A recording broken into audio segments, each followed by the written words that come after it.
ሜጀር ጀነራል ክንፈ ዳኘው ተመልሰው መጥተዋል።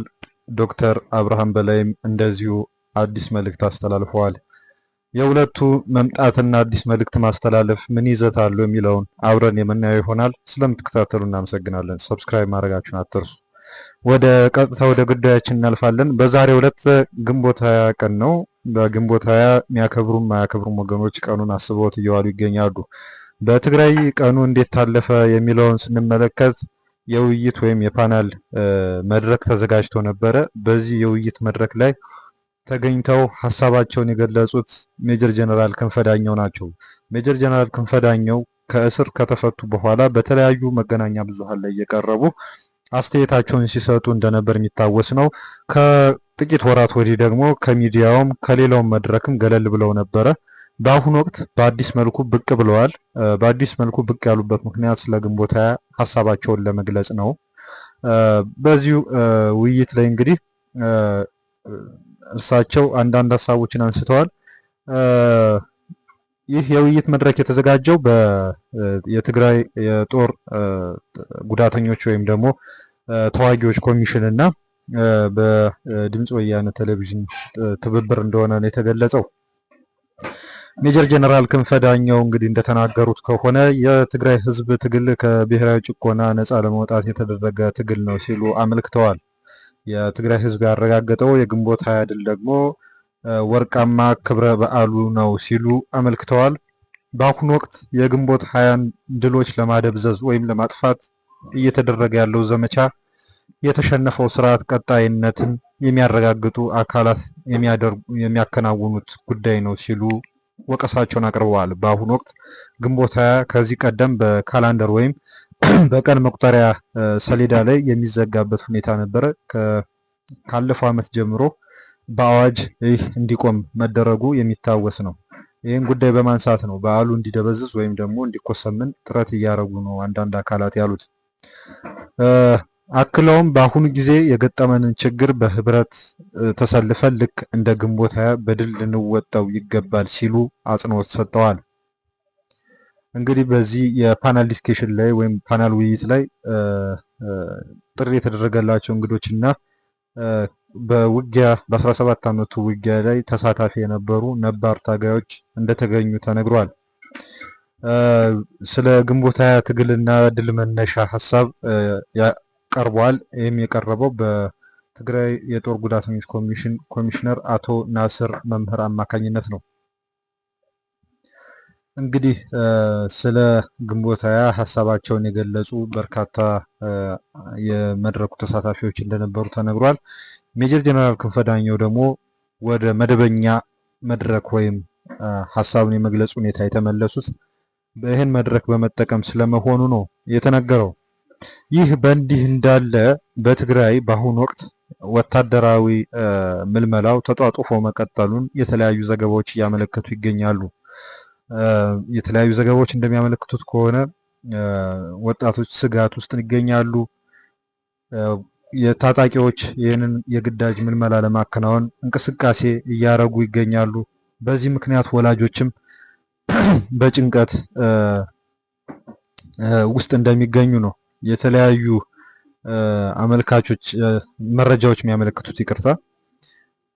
ከዚሁ ጋር በተገናኘ ቅድሚያ ለሰብአዊ መብቶች የተሰኘው ድርጅት በትግራይ ባለፉት 2 ሳምንታት እየተፈጸመ ያለው አስገዳጅ የሆነና በጉልበት የተቀላቀለበት ወታደራዊ አፈሳ በዋናነት በክልሉ ጀነራሎች ይመራል ብሏል። ከዚሁም ጋር በተገናኘ በዶክተር ደብረጽዮን ገብረ ሚካኤል የሚመራው ህወሓት የዚህ ድርጊት ተባባሪ ነው መባሉ ተነግሯል። የሰብአዊ መብት ድርጅቱ ለዶቼ ቬለ እንደገለጸው ከሆነ ይህን የግዳጅ ወታደራዊ አፈሳ የጦር ወንጀል ሲል ነው የፈረጀው። ይህ የሀገር በቀል የሆነ የሲቪክ ድርጅት በክልሉ መጠነ ሰፊ የግዳጅ አፈሳ እየተደረገ መሆኑን አረጋግጧል። ይህንን ድርጊት የሚፈጽሙት በክልሉ ያሉ የጦር መሪዎች እና የህወሓት አመራሮች መሆናቸውን ነው የገለጸው። የመብት ድርጅቱ አያይዞም በጉዳዩ ላይ እያደረገ ያለውን የምርመራ ውጤት በቅርቡ ይፋ እንደሚያደርግም ገልጿል። ከዚህ በፊትም ይህን ምርመራ ለማከናወን የመረጃ ማሰባሰብ ሂደት ስለመጀመሩ በፌስቡክ ገጹ ላይ በይፋ አቅርቦ እንደነበር መዘገባችን አይዘነጋም። የመጣልን መረጃ አንደኛ ከዚህ በፊት የተመለሱ ታጣቂዎች፣ ሁለተኛ በቤተሰብ ደረጃ ወደ ትግሉ ያልገባ የሚባል ነገር አለ። ሶስተኛ ወርቅ ማውጫ አካባቢዎች ወጣቶች ሰብሰብ ያሉባቸውም አካባቢዎች፣ ሻይ ቡና የሚሉባቸው አካባቢዎች ማለት ነው፣ አፈሳ እንዳለ፣ በኃይል ወደ ወታደራዊ ስልጠና ማስገባትም እንዳለ የተለያዩ መረጃዎች መጥተውልናል በማለት ድርጅቱ አመልክቷል። ምክንያቱም ደግሞ አሁን ካለው ፖለቲካዊ ሁኔታ ጋር የሚገናኝ ነው ብሏል። በተለይ የፕሪቶሪያ ስምምነት ወደ መፍረስ ደረጃ መምጣቱ አንዱ ምክንያት መሆኑ ተገልጿል።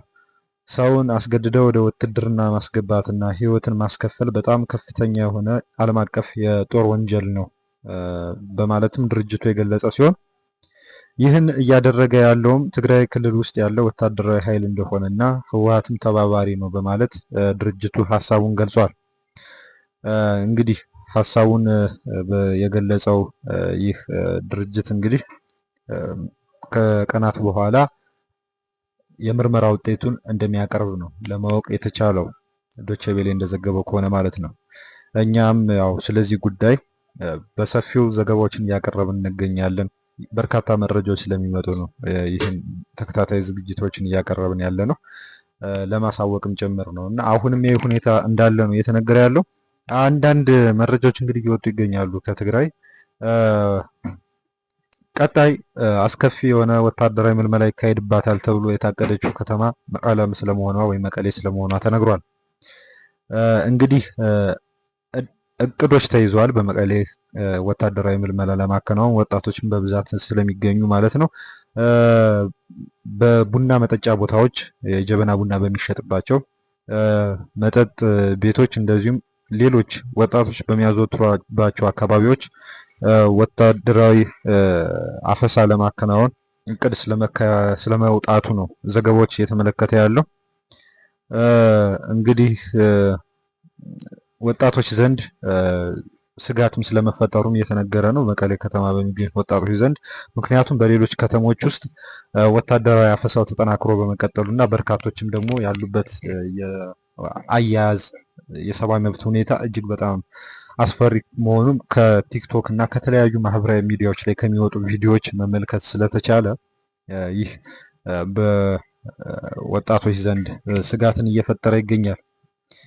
ወላጆችም እንደዚሁ ልጆቻችን ምን ይደርስባቸው ይሆን የሚልም ስጋት እየፈጠረባቸው እንደሚገኝ ተነግሯል። ከመቀሌ ስንወጣ ወደ ሀውዜን አካባቢ እንሄዳለን። በሀውዜን ወረዳ ማይጎ በተባለው ቀበሌ በትላንትናው ዕለት ሌቱን ሙሉ ወጣቶች በገፍ ሲመለመሉ እንደነበረ ወይም ሲታፈሱ እንደነበረ የተለያዩ መረጃዎች ወጥተዋል።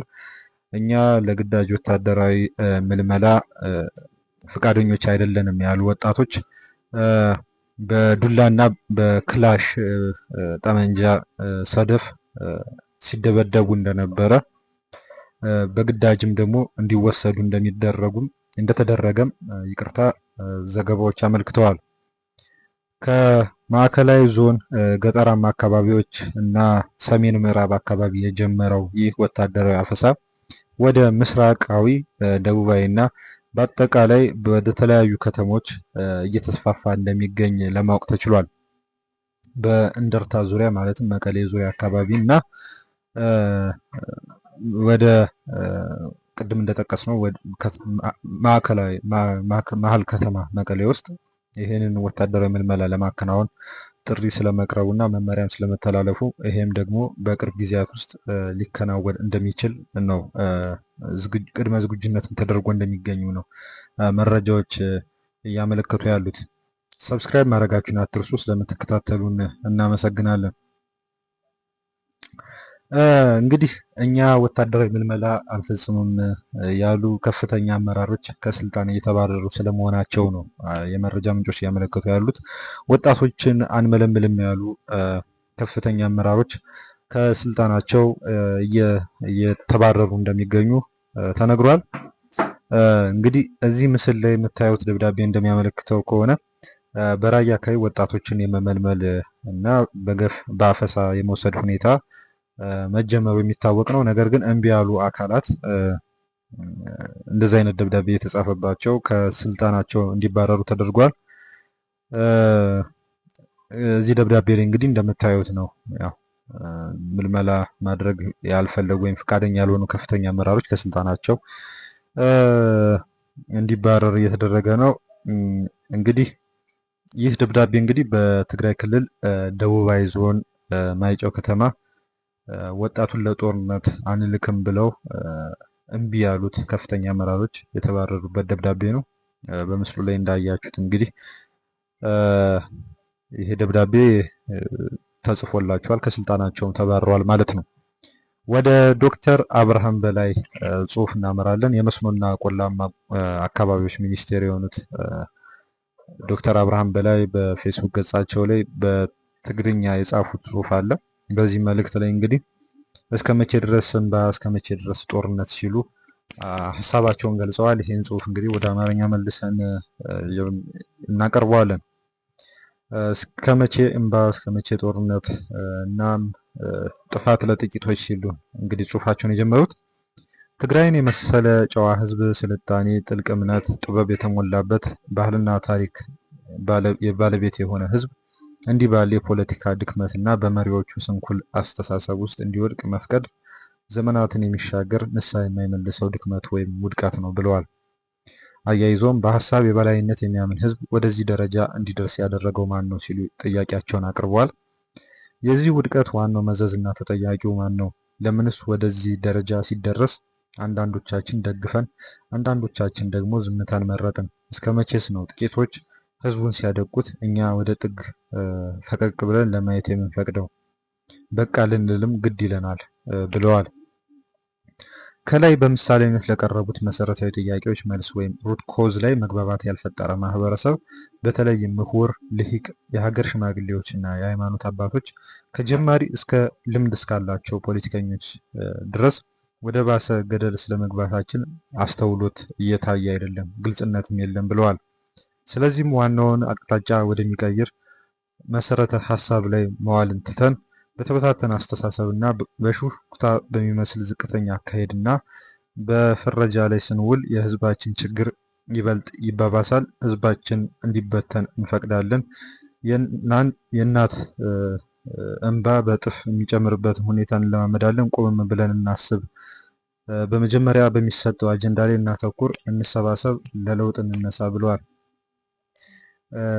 እንግዲህ ከዚህ በፊት ያሉትን የጥፋት መንገዶች ያባቸውን ሁኔታ በማስታወስ ይበቃል ማለት ያስፈልጋል በማለት ለተለያዩ የማህበረሰብ ክፍሎች ጥሪያቸውን ያቀረቡበት ጽሁፍ ነው። ይሄ ጽሁፍ በፌስቡክ ገጻቸው ላይ በትግርኛ ቋንቋ ያሰራጩት ጽሁፍ ነው። እንግዲህ ወደፊት ምን አይነት እንቅስቃሴ ሊኖር ይችላል እሳቸው ይህንን መልእክት ካስተላለፉ በኋላ የሚለውን አብረን የምናየው ይሆናል። አንዳንድ የባለስልጣናት ወይም ደግሞ አንዳንድ ኃላፊነት ቦታ ላይ ያሉ ከፍተኛ አመራሮች በፌስቡክ ላይ ወይም ደግሞ ባገኙት የማህበራዊ ሚዲያ ላይ ሀሳባቸውን ሲገልጹ ከዚህ በኋላ ምን ይፈጠር ይሆን ተብሎ ነው የሚታሰበው በኢትዮጵያ ሁኔታ እና ምን አይነት እንቅስቃሴ ይኖራል ከስምረትም ከሌላም እሳቸው መባት ከሆኑበት ከብልጽግና ፓርቲ የሚለው አብረን የምናየው ይሆናል። በመጨረሻ ብሔራዊ ባይቶ አባይ ትግራይ ወይም ደግሞ ባይቶና በዛሬው ዕለት አዲስ መግለጫ ወጥቷል። ይህም በክልሉ እየተካሄደ ካለው ከፍተኛ እና መጠነ ሰፊ ከሆነ ወታደራዊ ምልመላ ጋር የተገናኘ ነው። በመግለጫው ላይ እንግዲህ ይህንን ወታደራዊ ምልመላ ወይም የገፍ አፈሳ በጽኑ እንደሚቃወም አመልክቷል። ይሄ ደግሞ የምልመላ ወይም አፈሳ እየተከናወነ ያለው እንግዲህ ክሊክ ወይም ደግሞ የቡድን ሲል የጠቀሰውን በአሁኑ ወቅት በክልሉ በሰፊ እየተንቀሳቀሰ ያለው ህወሓት ድርጅታዊ ጥቅምና ሌሎች አውዳሚ ዓላማዎችን ለማከናወን በማለም ስለመሆኑ ነው ያመለከተው። የትግራይ ህዝብ እንግዲህ በጦርነቱ ምክንያት በእጅጉ እንደተጎዳና ብዙ አይነት ስነልቦናዊ እና አካላዊ እንደዚሁም የንብረት ቀውሶችም እንደገጠሙት አመልክቷል። ህዝቡም ለሰላም፣ ለመረጋጋት፣ ለመልሶ መቋቋምና ወደ መደበኛ ህይወትም ለመመለስ ድምፁን እያሰማ ስለመሆኑ ነው የሚነገረው። ይህ ተግባር ይህ ወታደራዊ አፈሳ ወጣቱን በጉልበት አስገድዶ ወደዚህ የማስገባት ሁኔታ በጽኑ የሚወገዝ ነው በማለት እንግዲህ ፓርቲው መልእክቱን አስተላልፏል።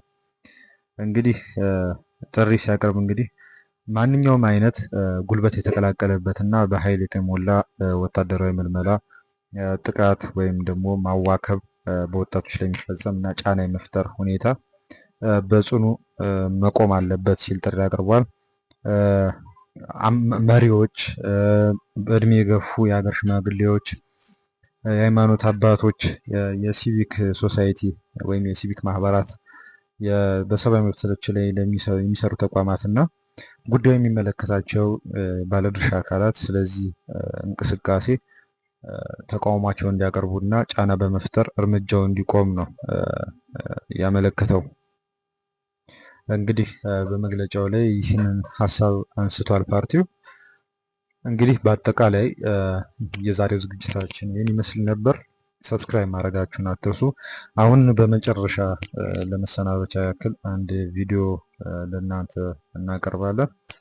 ይህ ቪዲዮ እንግዲህ አንድ ከፍተኛ የትግራይ ክልል ውስጥ የሚገኘው ራሱን ቲዲኤፍ ብሎ የሚጠራው ወታደራዊ አመራር ናቸው። በዚህ ቪዲዮ ላይ እንግዲህ አንድ ለየት ያለ ሀሳብ ሲገልጹ እናስተውላለን። በአሁኑ ወቅት ስላለው ሁኔታ ነው ሀሳባቸውን የሚገልጹት ነው የተባለው። እንግዲህ ቪዲዮ ምን ይመስላል የሚለውን አብረን የምናየው ይሆናል። እሳቸው እንግዲህ በጨረፍታ የተናገሩት ነገር ምንድን ነው? በአሁኑ ወቅት ከዚህ በፊት በሰራዊታችን ውስጥ እንደነበረው አይነት ትጥቅ የመፍታትና ወደ ቤት የመመለስ ወይም የመሳሰሉ ነገሮች ተፈጥረዋል የሚለው በትግርኛ ነው የሚናገሩት።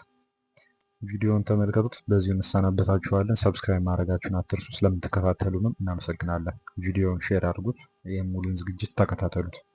ስለዚህ ምስላም ንገዛኻ ምምላስ ዝመሳሰሉ ነገራት ተፈጢሮም ሓይልና ምምንማን ቁጥሪ ክፍለ ጦራት ምምንማን ኣጋጢም ኢንፋክት ምስ ናይ ሕዚ ዘሎ እውን ይመሳሰል።